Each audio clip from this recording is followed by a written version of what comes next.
పెళ్లి చేసుకోవడం కరెక్టా కాదా? ఈ స్టోరీ విన్నాక మీరే కామెంట్ చేయండి. ఒక 6 ఇయర్స్ ప్యూర్ లవ్ అండి.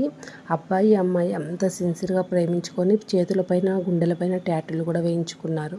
కాకపోతే ఏమైంది అంటే ఇక్కడ అమ్మాయిదే సిన్సియర్ లవ్, అబ్బాయిది సిన్సియర్ లవ్ కాదని లవ్ చేసిన 4 ఇయర్స్కి బయటపడింది. ఇప్పుడు అబ్బాయి ఆ అమ్మాయిని ఫస్ట్ నుంచి ఇప్పటి వరకు డబ్బుల కోసమే ప్రేమించాడు.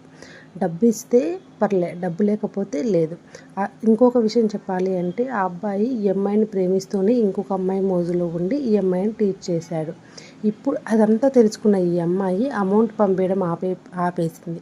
తర్వాత ఇప్పుడు నువ్వంటే నాకు ఇష్టము, నువ్వు లేనిది నేను ఉండలేను అని చెప్పేసి మళ్ళీ ఆ అమ్మాయిని ట్రాప్లోకి తెచ్చుకొని మళ్ళీ ఆ అమ్మాయితో డబ్బులు కొట్టించుకున్న తర్వాత ఇప్పుడు నేను మళ్ళీ యథావిధిగా ఫోన్లు బ్లాక్లో ఇవన్నీ ఉన్నాయి.